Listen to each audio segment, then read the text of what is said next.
Welcome to the Save with Sex podcast. I'm your host, Siobhan L., pleasure scholar and creative mother of the Muses Lab. Together, we journey through sex, pleasure, and the erotic as it relates to our relationships, spirit, self, and our overall human experience. I'm elated to be your guide on this adventure. So grab your tools of pleasure, ground, and let's go. Hello, and welcome to the Save with Sex podcast. I am your host, Siobhan L. And I know this week is Valentine's Day, whatever we want to call it. But the week of love, I guess. And I was inspired to talk about, or just to share in transparency, my experiences with dating, which is like trash. My experience with dating is trash. I should say my experience with dating in my 20s and 30s is trash. My experience dating at 40 is non-existent because I haven't really dated anybody since turning 40. Yeah. Oof. I'm a whole 4 decades in, and it's been at least 2 or 3 years since, no, actually, it's been longer than that because I don't want to count the situationships. Those things don't count because I wasn't even hoeing responsibly. I was hoeing very irresponsibly. So I don't want to count the situationships. But since I've been in, gosh, have I even been in a sustainable relate? Oh my gosh. I'm just thinking back because I'm like, oh, since I've been, and it doesn't exist. That sucks for me.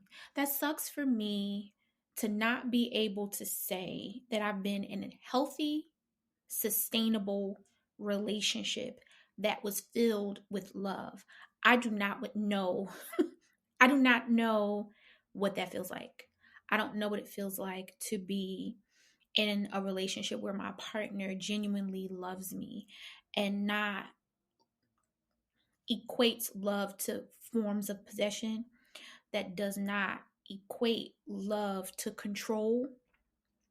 I don't know what that feels like. There are moments when I thought that I would be married. I've been proposed to before, and well, kind of proposed to. I've talked about marriage, I should say. I've talked about marriage before with gentlemen that I dated. I've gone ring shopping before, but just never quite materialized for me. And I don't take that as a bad thing.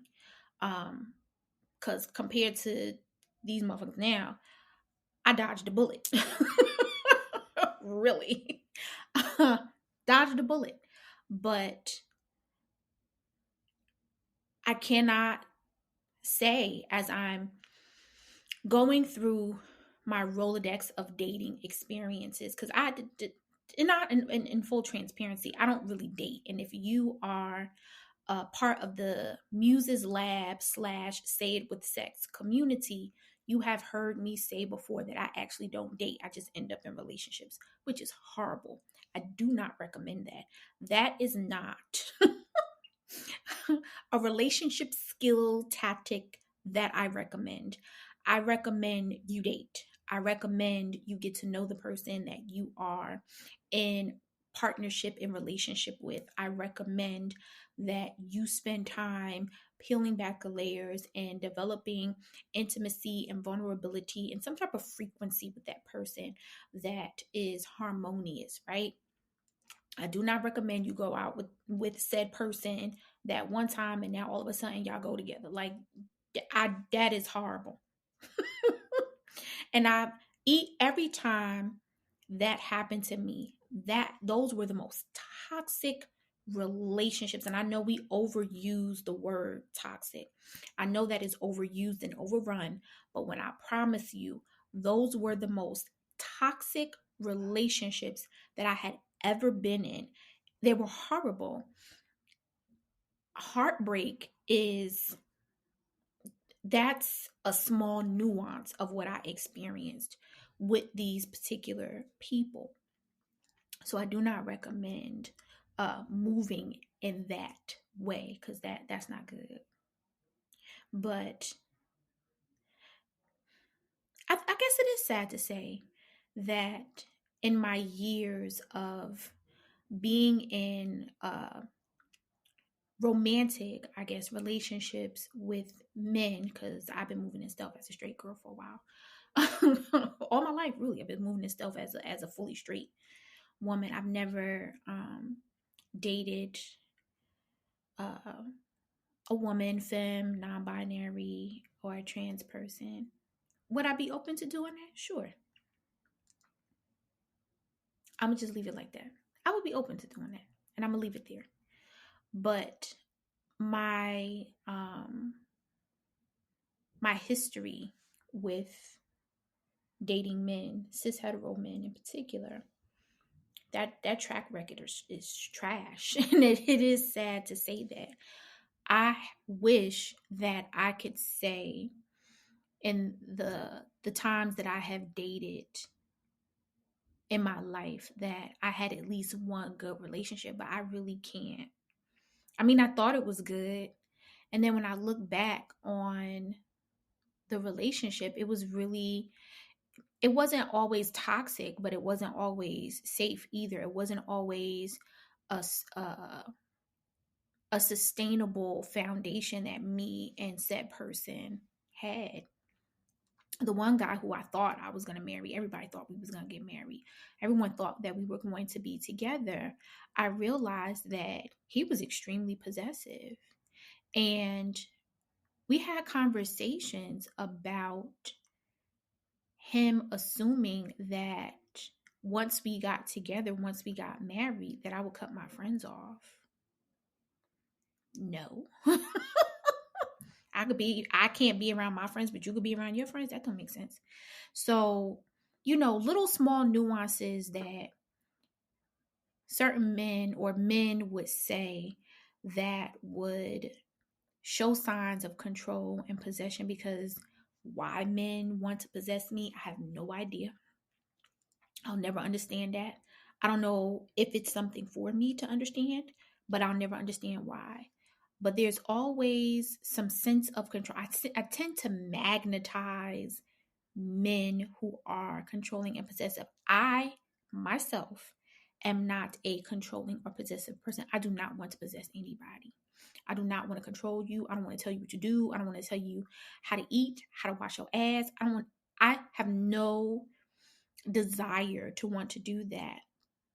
But for some reason, I seem to magnetize men who are on that type of timeline, and that is not the frequency that I'm on. People, I'm not there. So I really had to take a step back and really assess what it is I wanted, and I believe a lot of the magnetization that I experience is because I didn't genuinely know what I want. So in the last episode, talked about saving yourself, right? Like you are the whole save yourself. And I do recognize and I do admit that there is a part of me that thought some knight in shining armor was going to come save me. And that is the biggest lie that every woman has been sold. Ain't nobody coming to save your ass. Ain't no motherfucking knight in shining armor. That motherfucker does not exist. Okay. And for those of you who are going to debate me and say that's not true because I got that, are they a knight? What war are they coming to save you from? The war with yourself? Sit with that. So, I recognize that because I was looking for someone to save me and I did not really embody the autonomy that I said that I had with myself, certain men thought that they could come in and just run me and rule me and be the head of household and lead me. Where we going? Where you leading me?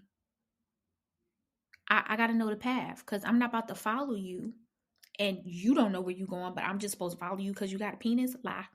So dating has been a challenge for me because I'm headstrong, right? And rightfully so. I should be, because if we are going to be in partnership with one another, if we are going to be in communion with one another, then I should be able to ask you as a unit what we finna do, and you should be able to respond to me in kind, even if it's to say that I don't know, because then that's a prompt for me to say, well, since we are speaking about being in communion with one another, maybe we should figure out how to do this shit together. Why not? But I recognize that there are a number of men who do not have that mentality. And I am trying to place myself in position to connect with and magnetize the men who do think that way. That we are in a partnership, that we are in this together, and that our minds as a unit should come together and we should collectively make decisions for the group instead of one individual making decisions for the group, because that might not be what the fuck I want to do. How you gonna make a decision for me and you don't know my comfort? You're not my Dr. Scholes. Like, you don't know that. So I think that's why I feel like there is pee in the dating pool, because there are so many men who are just not out here to really build with someone. And this isn't to say that women are, because there are a lot of women, femmes, who are the same way, right? So this isn't a gender comparison per se, but I'm speaking as a woman who has an interest, well, I don't know, but who has an interest in cis hetero men, and recognizing there is a pattern with the quality of men who are single, not the ones who portray themselves to be single, right? I think that's episode 3. Check episode 3 if you want to know about that. But not those who portray themselves to be single. Those who are actually single. There is a disconnect somewhere. There are ideologies that these particular men have that just is jarring to me. The devaluing of women in particular, seeing women as just objects, and this isn't new. It's not new, right? That's not new. Men have been looking at women, particularly Black women, looking at us as objects for centuries. We weren't even seen as human beings. So this is not surprising, right?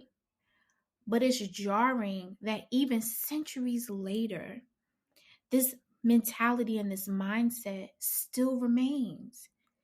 It doesn't make a single woman like myself, particularly a single woman in her 40s, it doesn't give me hope, right? I feel like I've been transparent about this before. Not only am I a single woman in her 40s, I'm a single woman in her 40s with stage 4 endometriosis who is postmenopausal, right? So, children for me at this time, unless God themselves comes down and blesses my womb and then something else happens, right? Scientifically, children for me at this time is not possible, right? So that turns out to be a demerit for me, that checks me off, that crosses me off the list for a plethora of men who are still looking to have children, looking to expand their lineage with children that they already have, like looking to add more children to their lineage. Like, that checks me off the box of so many men. I'm not marketable.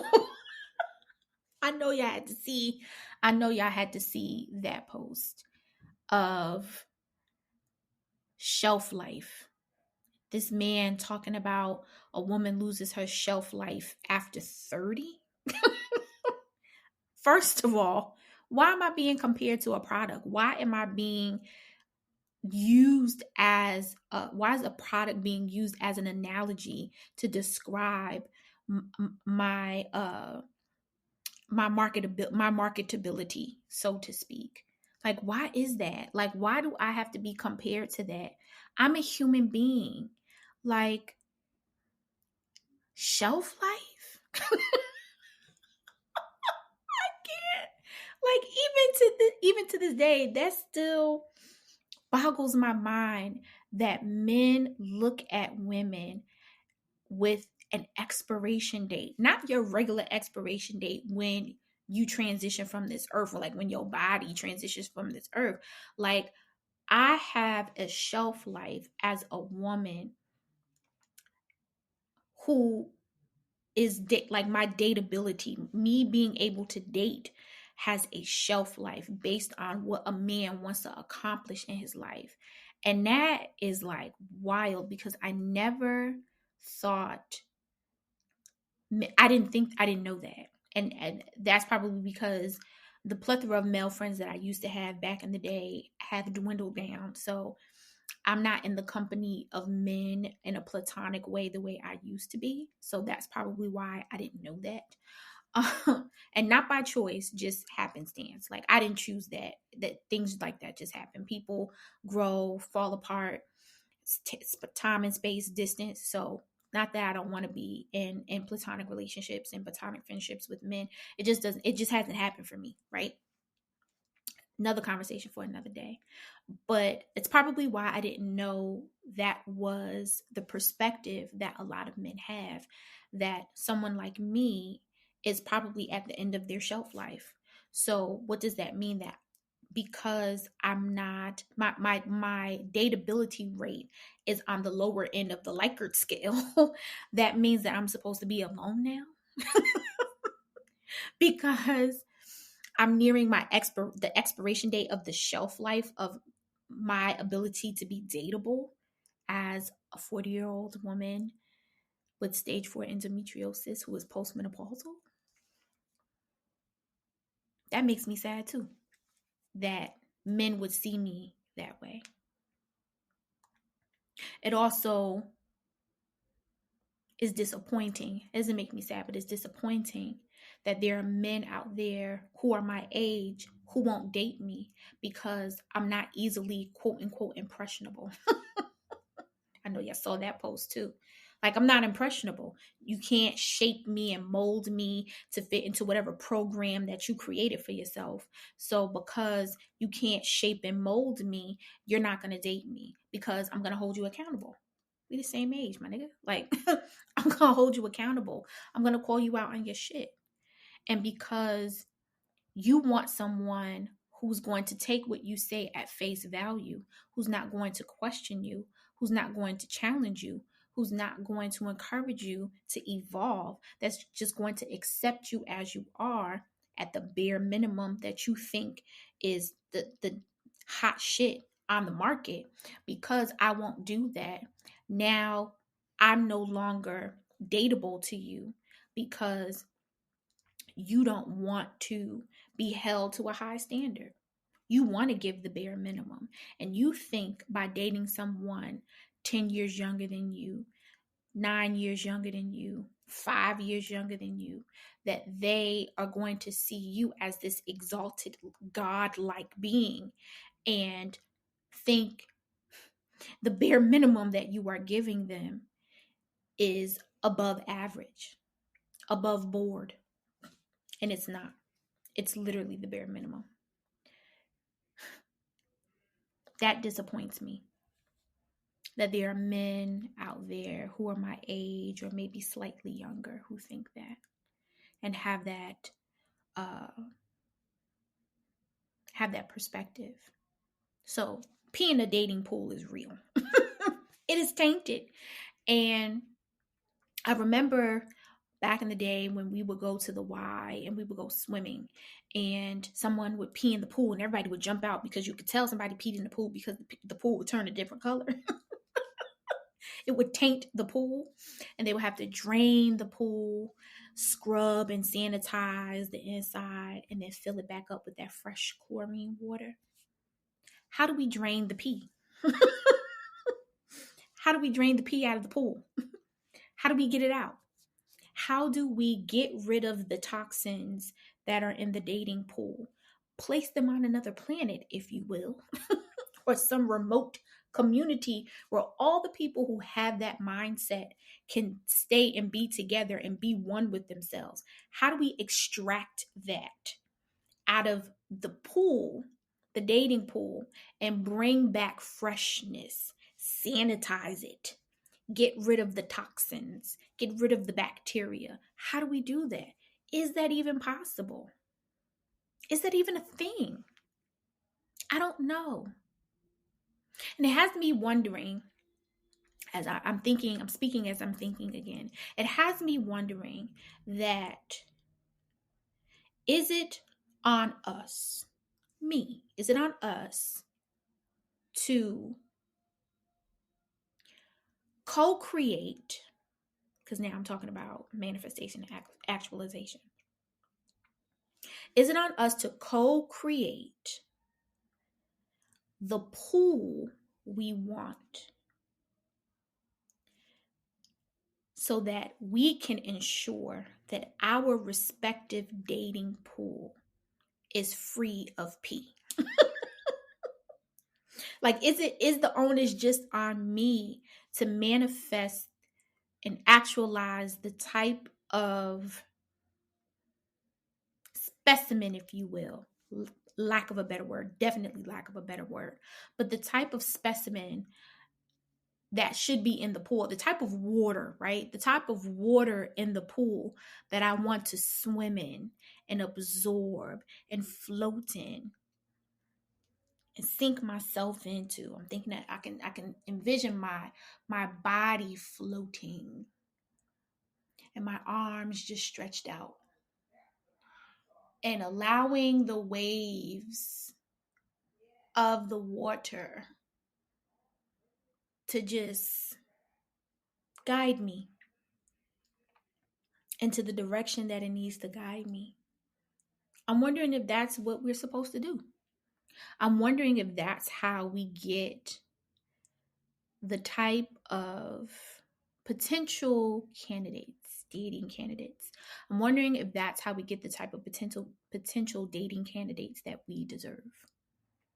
That we work with the universe, God, whomever, whichever divine being that you resonate with.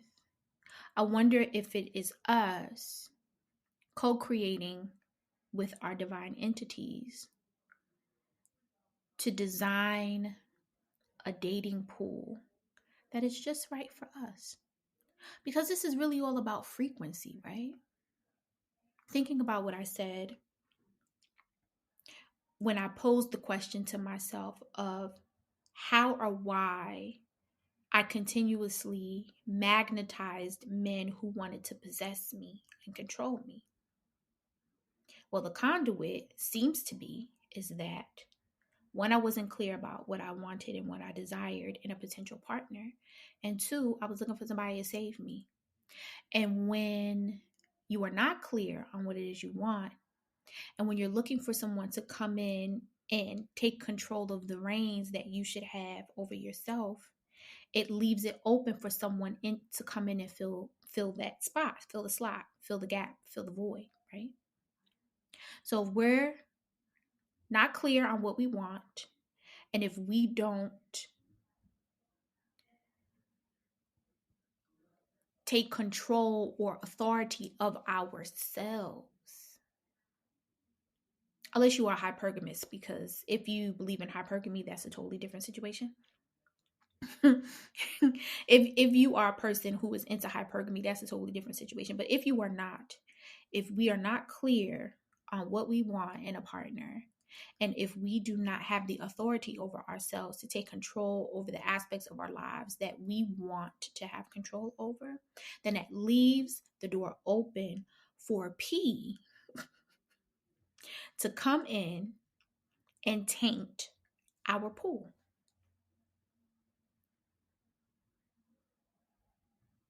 I don't know if I figured it out, but it feels like I figured it out in this moment. We essentially just have to be clear on what it is we want. And I feel like because we're all, well, not me, not right now anyway. I don't know if I'm ever going to go on a dating app again. That has been trash for me. First of all, the first type of dating, quote unquote, dating app I did, Black Planet and Mi Gente. That's how old I am. I was online dating before online dating was a thing. Black Planet and Mi Gente, because I had profiles on both, honey. Black Planet and Mi Gente were ways that I met men online. And I was in college. I was wild. Shit was not safe. It's not really safe now, but it really wasn't safe back then. All the guardrails and the guidelines that we have now were not in existence when College Club, Facebook, when before it became this broad spectrum. But when Facebook was just for people who lived in California. That's how old I am. So when Facebook was what it was then, when there was College Club and Black Planet and Mi Gente and AOL voices, the AOL groups and all of that other stuff. That's how we met people online. That's when forums and stuff like that's what social media was back then. It was group forums and all these threads like Reddit and stuff like that. Like Reddit has been in existence for some years, right? But before there was a Reddit, there were things like the Yahoo groups and AOL groups and Black Planet and Mi Gente and all these other different MySpace and all these other social media platforms, right? That's how a lot of us met men. That's how we connected with people. Those were ways for us to be connected. So I've been quote unquote dating online since then, right? But the first actual app created for dating that I ever used was blackpeoplemeet.com. Steve Harvey set us up to fail. Blackpeoplemeet.com was something that I used. And I promise you, the trashiest of trashy men were on blackpeoplemeet.com. They probably still are on blackpeoplemeet.com. There is not a proper vetting space on blackpeoplemeet.com. Maybe if you have a premium subscription, maybe if you're one of the people that pays a premium subscription and you could better thoroughly vet people. But if you are just trying to use the free version to connect with people on these apps, they're trash, right?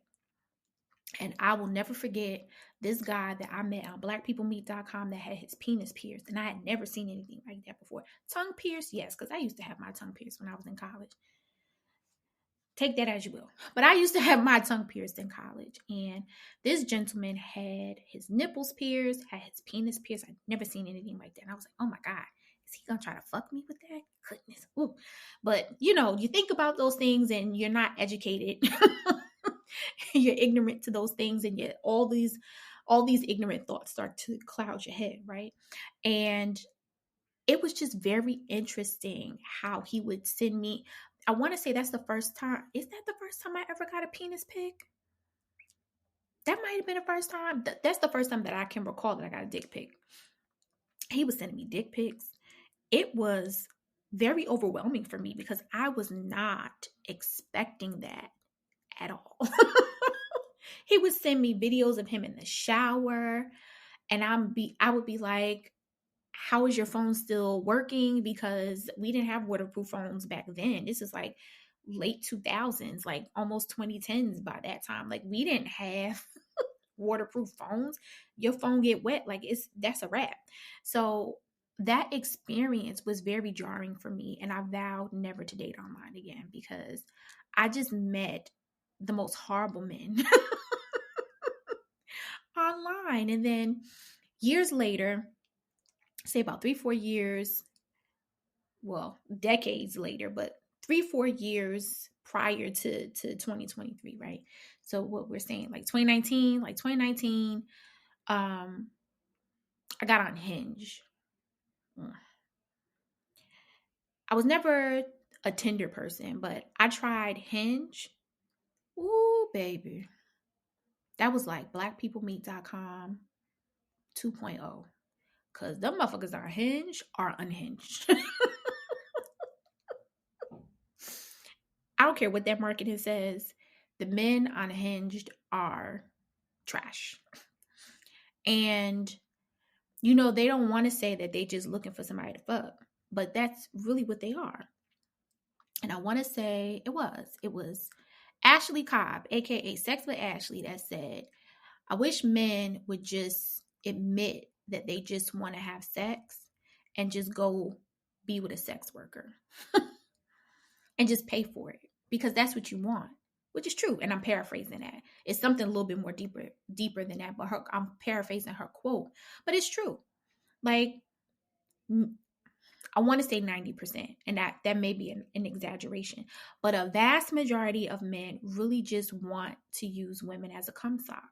So instead of playing in a woman's face and acting like you really want to be in a relationship, there's a plethora of sex workers out here who can give you the type of experience that you want and you need. You got to pay for that shit.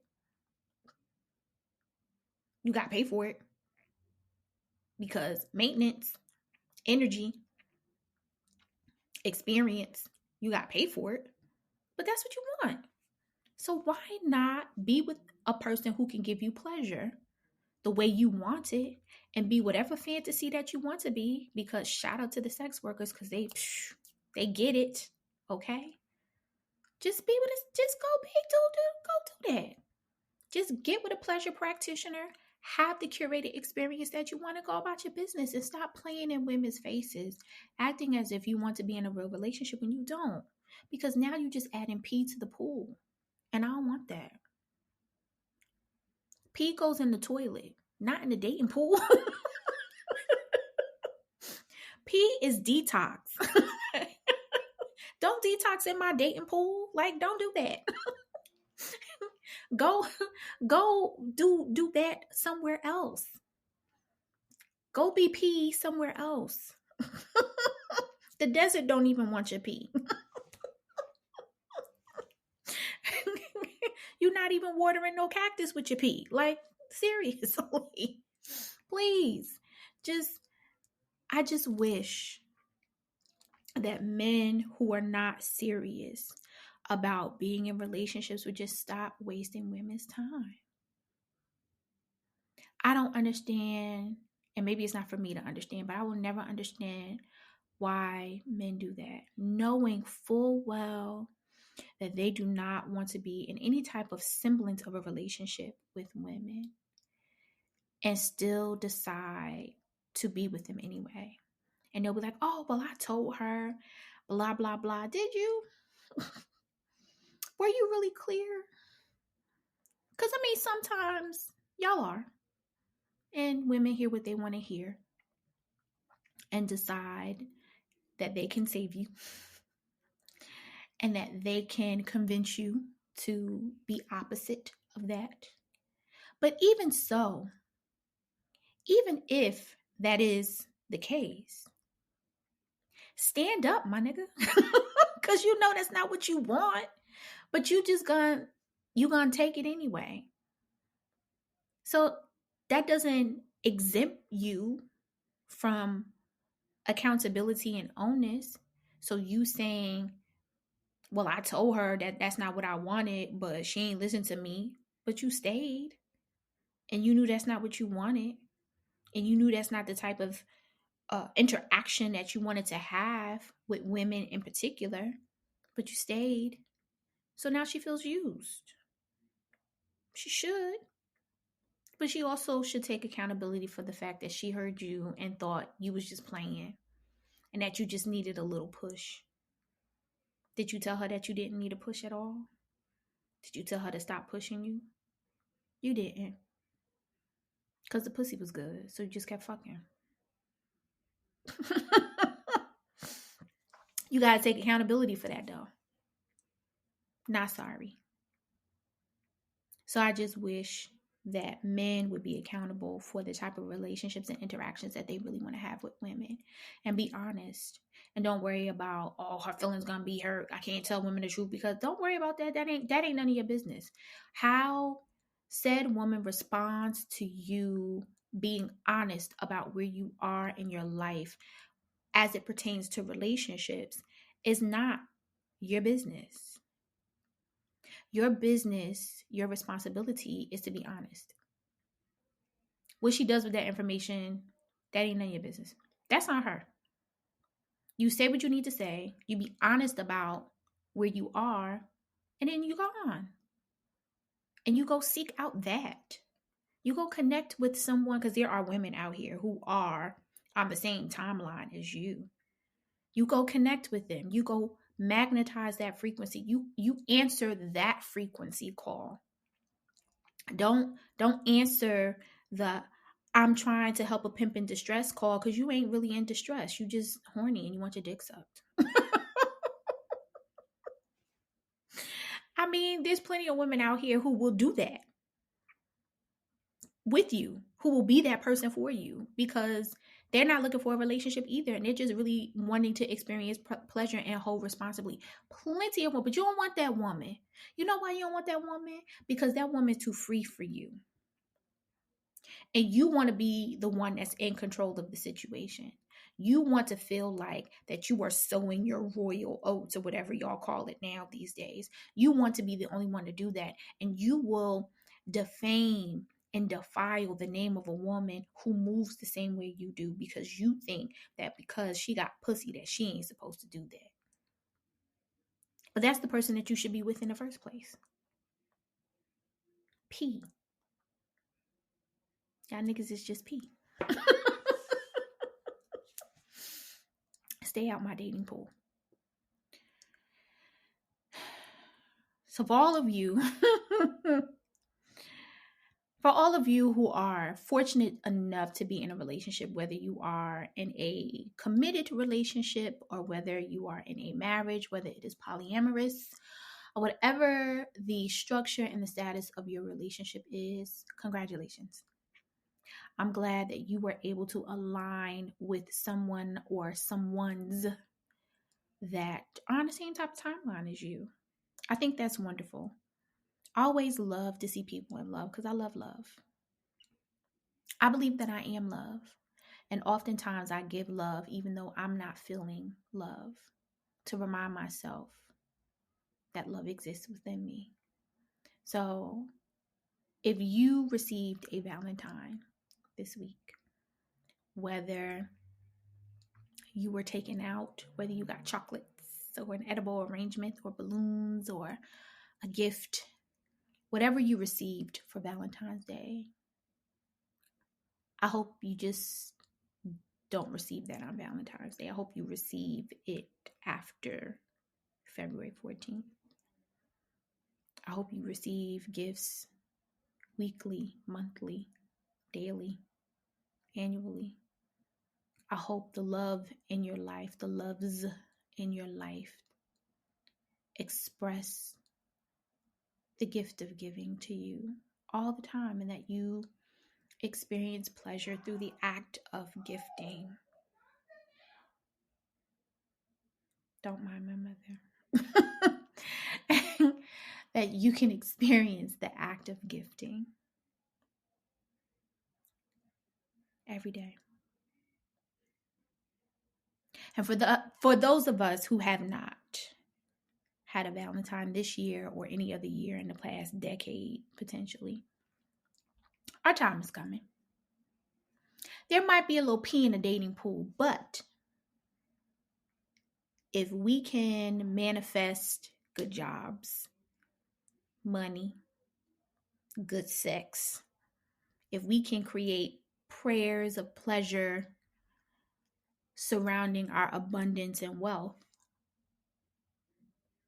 then we can manifest and actualize a clean, fresh dating pool where we can float and gravitate to the person who is supposed to be in our lives. I believe that. I'm going to live in a space of delusion, that good delusion, that all the good shit that I believe in the world that exists can happen to me. I'm going to live in that level of delusion. So I believe that we could do it. So thank you for tuning into Say It With Sex podcast. Until next time.